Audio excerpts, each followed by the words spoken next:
to preach by answering a question.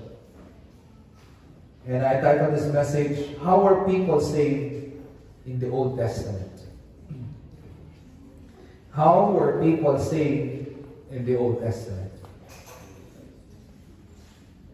I'm preaching this because I want to teach a doctrine to you. At the same time, I'm preaching this because in Facebook, this is a hot issue as of the moment.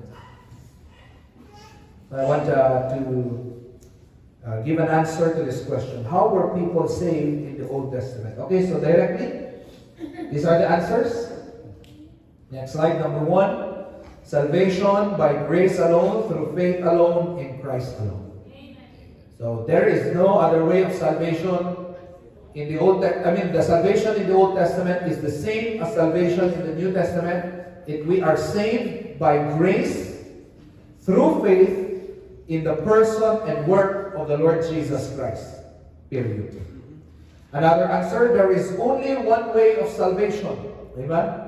What is that? Jesus said, I am the way, the truth, and the life.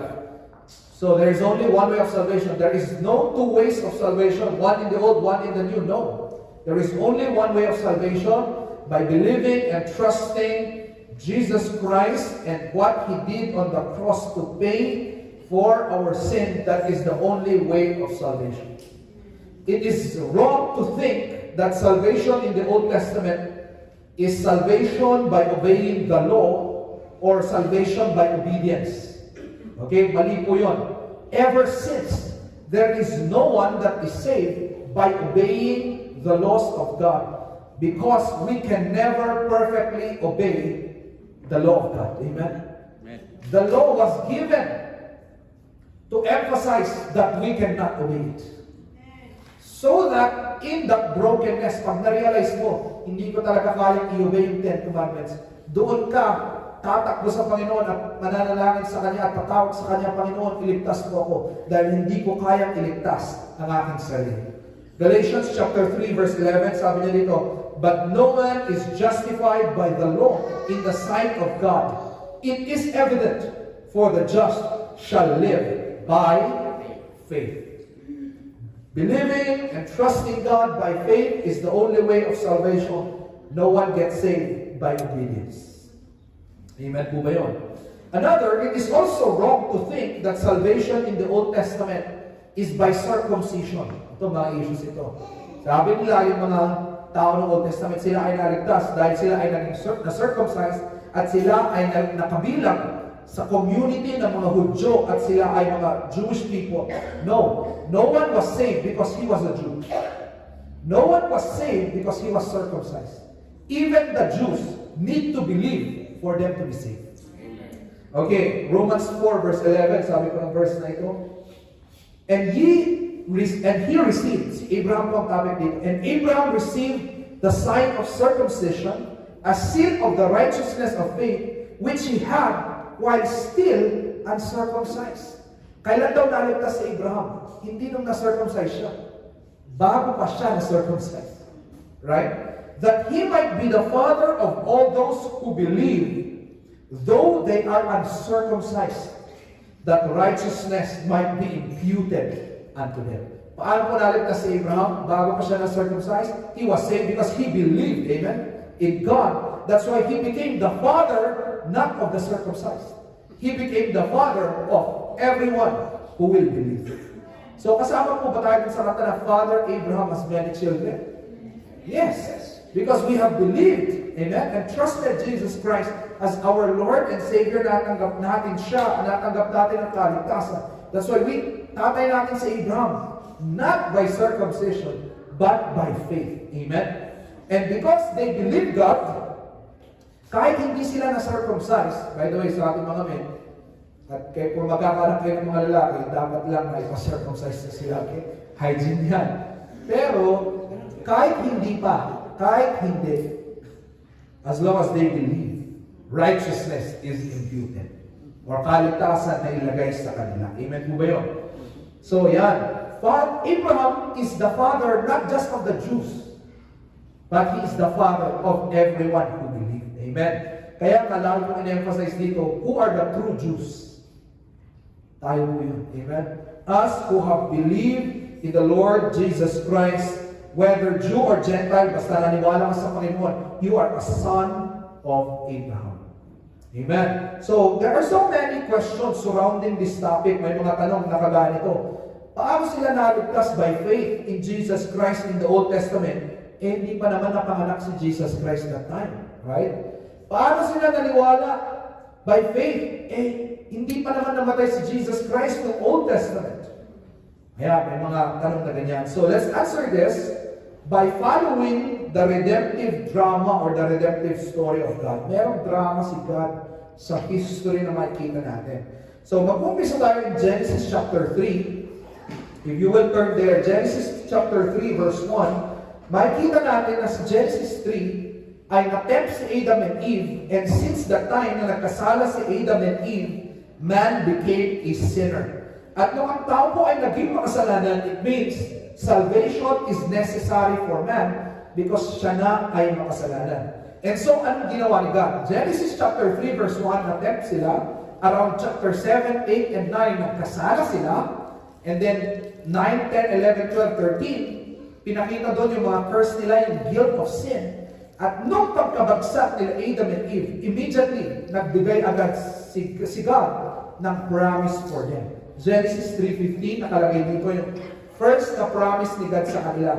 Ang tawag po sa theology sa verse na ito is proto-evangelium, or ang meaning niya, ito yung first na gospel promise na makikita niyo sa Bible. At ano po yung promise na ito? Promise ni God that He will put enmity between thee and the woman, yan yung serpent, at saka yung woman, and between thy seed and her seed. So, pinamis na ni God that there will be a seed of the woman. At anong mangyayari sa seed of the woman na yun? It shall bruise the head of Satan, and Satan will bruise his heel. So, I always show you this picture, right? So, sige, next slide. Ay, wala dyan yung picture ng nung snake, yung serpent, saka yung snake, na yung serpent, kinagat niya yung paa ni Jesus Christ, pero yung nails ay naipako dun sa ulo ni Satan. Yun po yung Genesis 3:15 na picture. It means, since nung time ni Adam, there was already a promise na merong maipapanganak na virgin birth. Yun yung ibig sabihin, seed of the woman. That there will be a virgin birth. At yung virgin birth na yun, yung anak na yun, out from a virgin birth, will be the Savior that will crush the head of Satan. So, ang tanong ko po is, kailan na i-introduce ang gospel? Nung New Testament lang po ba? Sagot, no. Since pagkasala ni Adam and Eve, na-introduce na agad ang gospel. Kaya nga po in Genesis 3 verse 20, next slide, and Adam called his wife Eve because she was the mother of all living. Imagine ito, Genesis 3:15, prinamis na agad ni God, merong darating na seed of the woman. Genesis 3:20, tinawag ni Adam ang kanyang asawa na Eve. At anong meaning ng Eve? Because she was the mother of all living. Bakit tinatawag ni Adam sa asawa niya? Ikaw ang magiging mother ng all living. While in fact, kakapagsak nila sa kasalanan. At ang sabi ni God, pag sila ay bumagsak sa kasalanan, they will die. Actually, nung time na ito, spiritually dead na sila. Right? Pero bakit ang tawag ni Adam sa kanya? You will be the father and mother of all living. This was a prophecy na naintindihan na ni Adam na through Eve, merong ipapanganak na seed of the woman. At yung anak na yan, lahat ng maniniwala sa kanya will live. Kaya ang tawag niya kay Eve, the mother of all living. Yan. Kaya nga si Eve, meron siyang concept na siguro, pag ako manganganak, siya na yung Savior. Kaya nung lumabas si Cain, lumabas si Abel, yung iniisip niya, ito na kayo maging Savior. At lahat ng nanay ng Old Testament, ganun ang kanilang iniisip. Na probably, itong anak ko, siya na yung magiging Savior kasi prinamis nila yun eh. Na out of the woman ay may papanganak na seed na siya yung magiging Savior. So yan yung ano. And then Genesis 3:21, tingnan nyo ito, magkakasunod. Yung verse 21 naman, ano ito? And unto Adam also and to his wife did the Lord God make coats of skins and clothe them. Ano po ito? Ito po yung first gospel demonstration. So yung Genesis 3:15, ito yung first gospel promise. Genesis 3:20, ito yung first gospel demonstration. Dinemonstrate ni God yung gospel. Paano? Anong ginawa ni God? Si God mismo ang bumaba sa Garden of Eden. At siya mismo ang unang-unang taong kumatay ng animal. Para yung dugo niya, it is used to clothe them. Yan yung word na atonement, yan yung word na covering. Para i-cover sila ng coat of skin. Bakit? Nagkasala sila. Ano ang pwedeng mag-cover sa kasalanan? It is blood. Amen? Kaya si God ang unang nag-perform ng blood sacrifice sa Garden of Eden. At actually, itong ginawa ni God na ito, throughout history, naulit-ulit na po yan. Kaya nga, meron tayong story na si Cain at si Abel na anak nila, nag-o-offer sila ng sacrifice, right? Why? Because it is required that they will kill an animal because the blood will cover their sin. Nung dumating si Moses, na isa batas yan, ibig sabihin, once a year, the whole nation will do this sacrifice at paulit-ulit nilang ginagawa itong sacrifice na ito. Until such time na dumating si Jesus Christ. And He was the final lamb sacrifice as the permanent and final payment for the sins of people. Ganda ng drama na ito. So, ibig sabihin, yung pagkamatay ni Jesus on the cross, it's actually a reenactment lahat ng mga nangyari sa Old Testament na paulit-ulit silang every year nagsasacrifice sila. Ang picture nun si Jesus Christ. Okay, look at this verse, Hebrews 10 verse 1. This is the verse that will prove that point. Sorry, maliit. I hope you can see it. Hebrews 10 verse 1 sabi dito, for the law, having a shadow of good things to come. Yung ginagawa daw nila ng Old Testament, yan lang daw po ay mga shadow ng good things to come. Can never with those sacrifices which they offered year by year, continually, make the comers thereunto perfect. Wherefore, when he cometh into the world, he saith, sacrifice and offering thou wouldest not, but a body thou hast prepared for me. So sabi ni God, lahat daw nung nangyari sa Old Testament, they are just a shadow of better things to come. Sino po yung better things to come? Sinabi niya rin dyan na si Jesus yon. Because when He came, He had a body. So, kunin niyo po ito. Yung pinag-aaralan natin na tabernacle, yun ay mga shadow. Shadow nito. Ni Jesus Christ. Amen? Yung mga pag-offer nila ng sacrifices, yun po ay mga shadow. Shadow nito. Ni Jesus Christ. All of what was happening in the Old Testament was fulfilled in the Lord Jesus Christ. Ibig sabihin po, mga shadow sila, parang mga representation, reenactment ng better thing to come. Sino yun? Si Jesus Christ. Kaya po tayo ngayon, hindi na lang kailangan mag-sacrifice. Pag naniwala ka at nanampalataya kay Jesus Christ, para ka na rin nag-sacrifice. Because He is the substance of the shadow they were doing before. Amen po. Hindi na natin kailangan pumunta sa temple. Bakit? Pag natanggap mo na si Kristo, ikaw na mismo ang temple. Ang ganda, di ba? Shadow yun, pero tayo, we are now the substance of better things. Bakit? Kasi meron na si Jesus Christ sa ating buhay. Amen? So, nakikita nyo na ito, since the Old Testament, present na ni God yung gospel. In fact, you can even read this verse in Romans 4 verse 3, nakalagay dito. For what saith the Scripture? Abraham believed God, and it was counted unto him for righteousness. Si Abraham, na siya ang father ng mga Hudyo, was not saved by offering sacrifices, circumcision, or anything. He was saved by believing in God, and it was counted unto him for righteousness.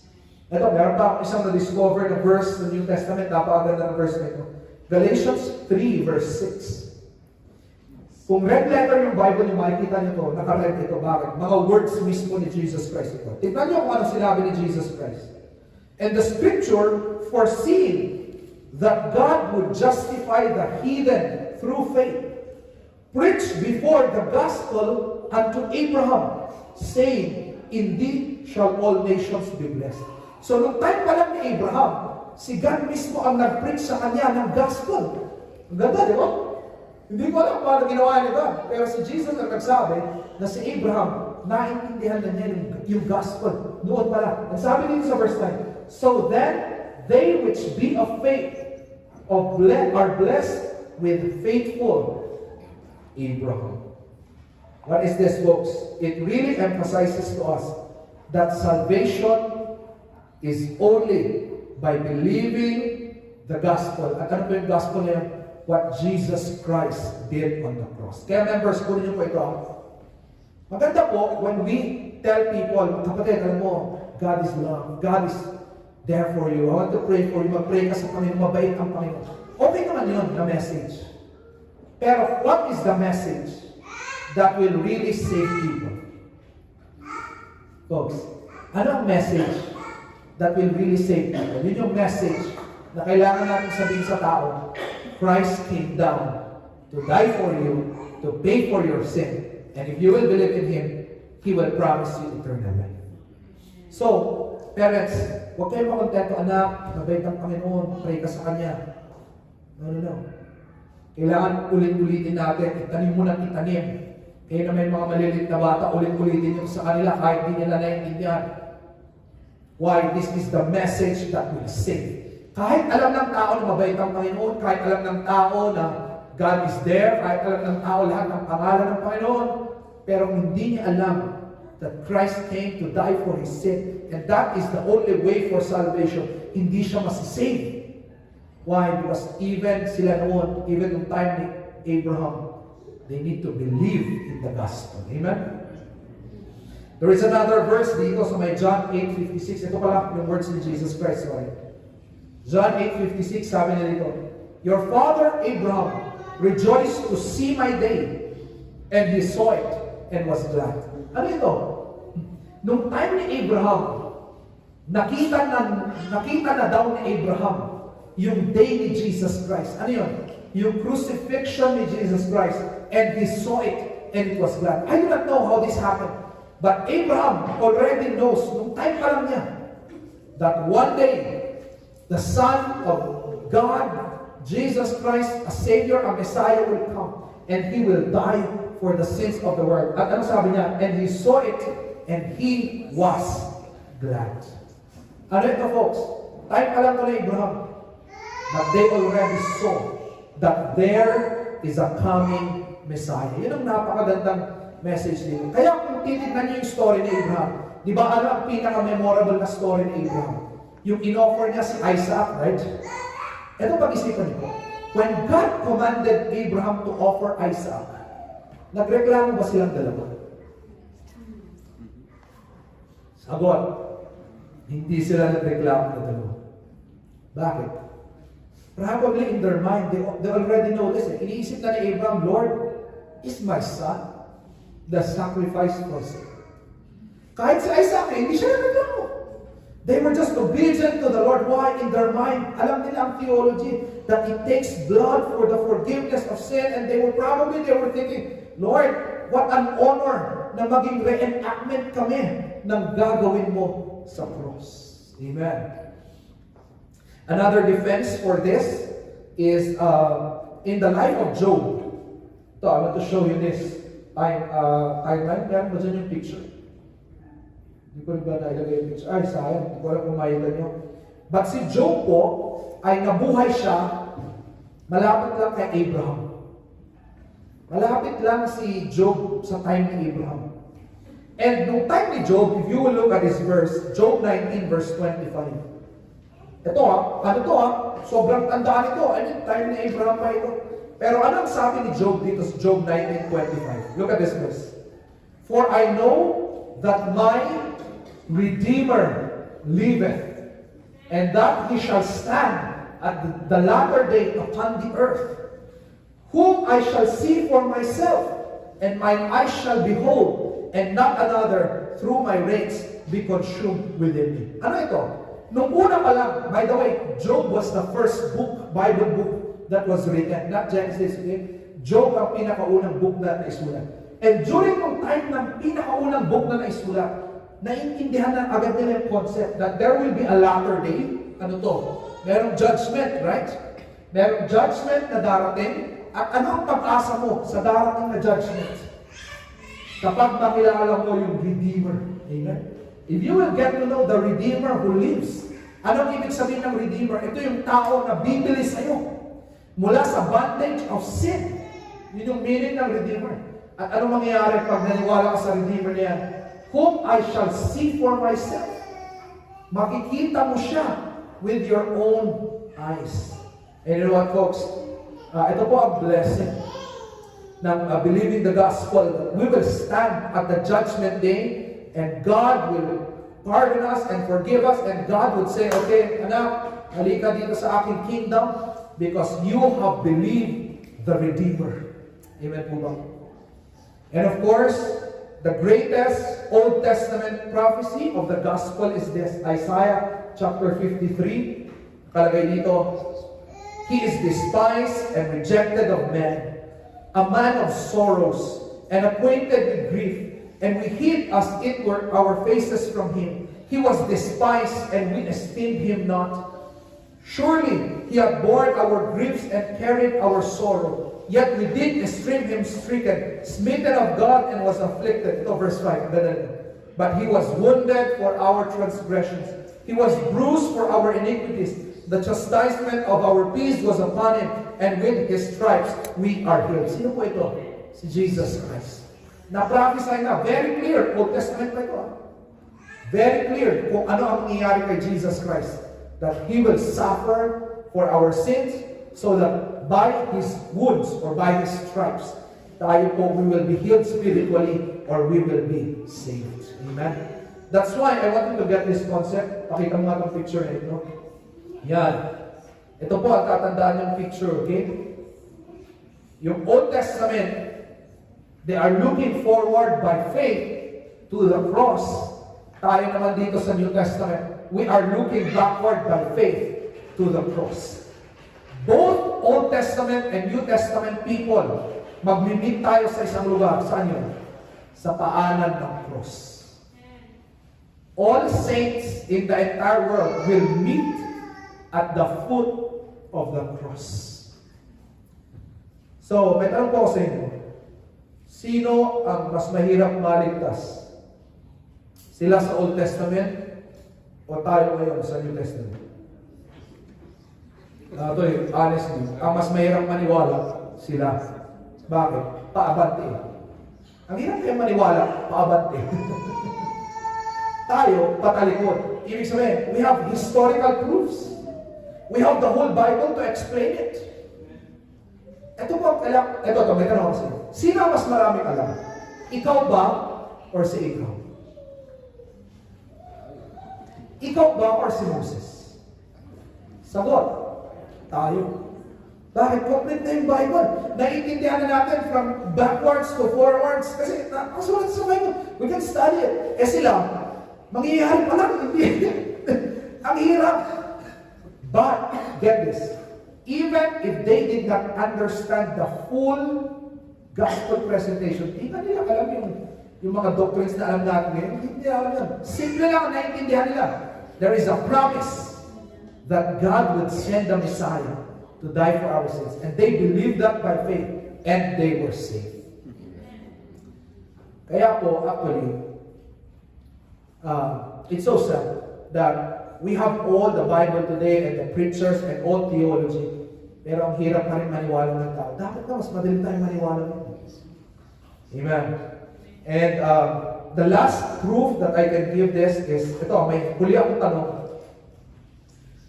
Parehas po ba ang gospel na preach sa Old Testament at yung gospel na preach ni Apostle Paul in New Testament? There are some people who would say, iba ang preaching ni Apostle Paul in New Testament at iba ang preaching ng Old Testament.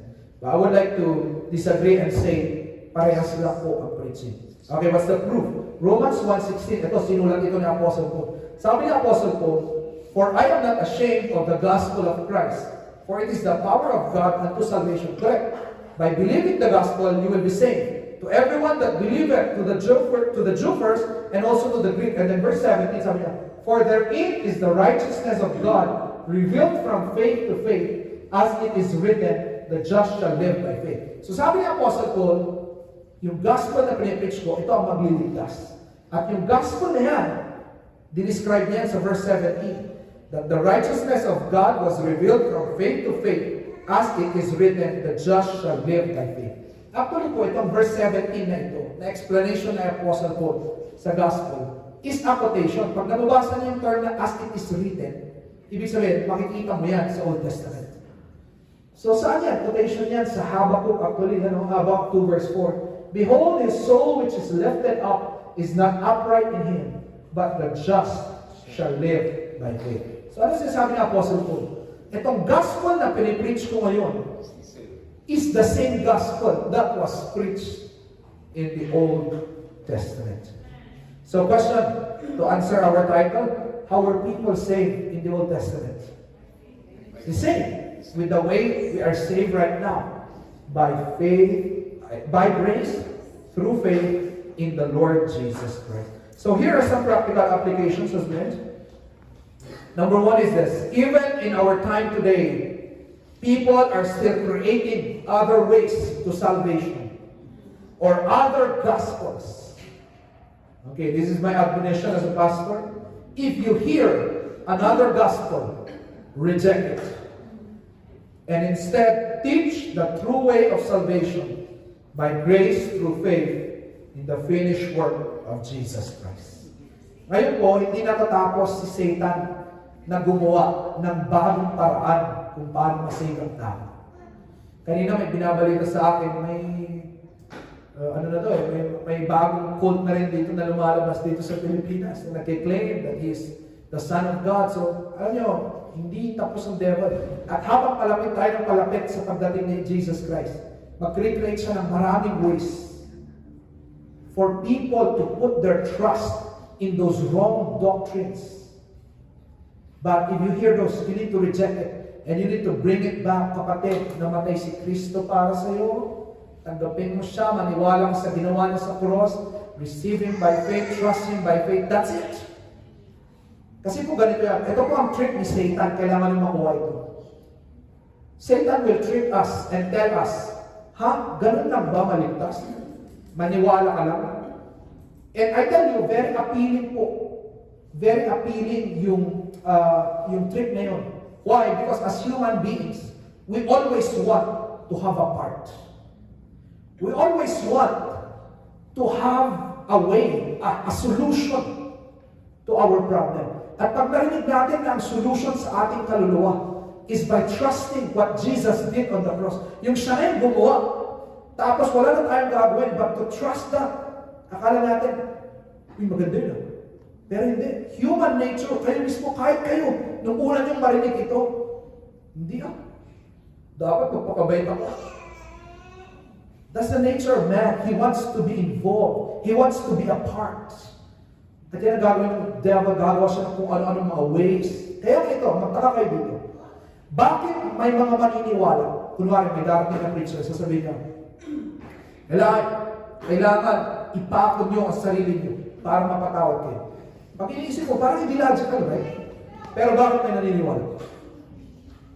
It's human nature. We want to do something for us to be saved. Kahit kunwari may darating na preacher at sasabihin niya, you need to give this amount for you to be saved.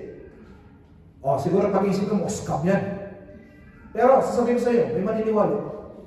Meron. Bakit? That is what people want. We need an answer for eternity.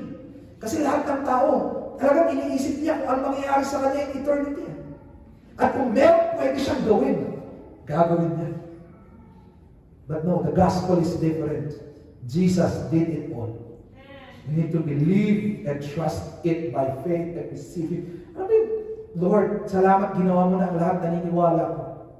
Yun po ang tunay na gospel. Amen? And second, a practical application here. Be excited to study the scriptures, even the Old Testament. Amen? Be excited to read. Tayo nag-Bible reading tayo sa Old Testament. I encourage you, be excited to read the Old Testament kasi ang daming spiritual lesson dito, but not just, pero hindi lang yun. Ang daming pictures ni Jesus Christ na pwede natin maaral in the Old Testament. So please, read the Old Testament. Amen? Sige, sabi mo sa katabi mo, ma-excite kang magbasa ng buong Bible. Sabi mo sa katabi, be excited to read the whole Bible. Amen? Amen. At ito ba, may tanong ako sa inyo. What is the main reason why we study the Bible or why we listen to a preaching? Okay. Ang pragmatic, kasi tayo mga tao, we are pragmatic by nature. Ibig sabihin, gusto natin yung pwede natin i-apply. Kaya ang tingin ng tao sa Bible ganito, ito ay libro to improve myself. Okay, wala namang masama doon. The Bible will really change us. But we do not read the Bible firstly for self-improvement. No. Ang pinaka-main reason why we read the Bible is this. For us to know God. For us to know Him better. Ano yun? Revelation.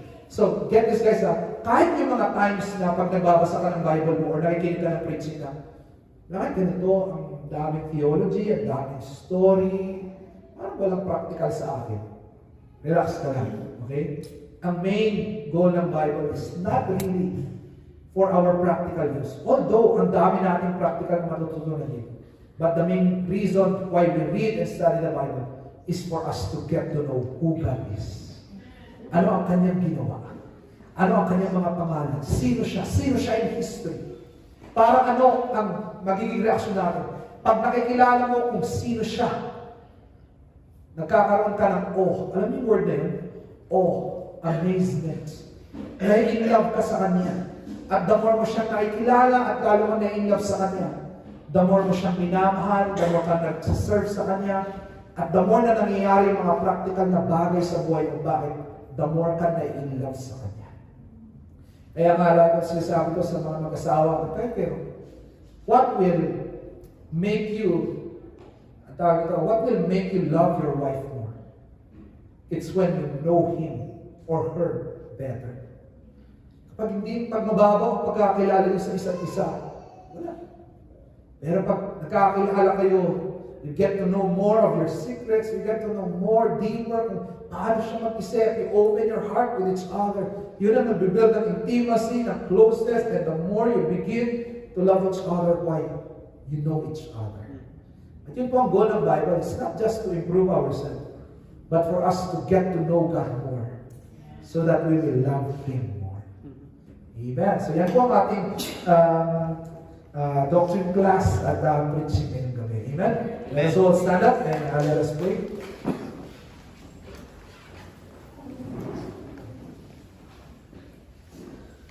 Our Heavenly Father, thank you for these truths that we have learned tonight. I pray, Lord, that you will put this all into our mind and heart. And Lord, we are just amazed at your wisdom, Lord. Truly, your plan of salvation was not a plan B or just an afterthought. But Lord, you have really designed this so well. And thank you, Lord, because we are just recipients of it. Lord, tonight we honor you and glorify you for the salvation that we have received. Thank you for this salvation that you have planned and demonstrated even in the Old Testament until today. Panginoon, kami po ay nagpapasalamat ngayon that we are standing after the cross. And Lord, thank you that you gave us that faith to believe in what you did 2,000 years ago. Lord, we know that this salvation that we have received is not by works, not because of our IQ or our comprehension that we understood the gospel. No. Lord, this faith is just a gift from you. This salvation is a gift from you, O Lord. And we honor you and we praise you for this salvation that we have received. I pray, Lord, that we will learn to love you more and to serve you more through these truths that we are studying every week. Thank you, Lord. And please give us good and trust tonight. In Christ's name we pray. Amen. Amen. Thank you. Palakpakan natin.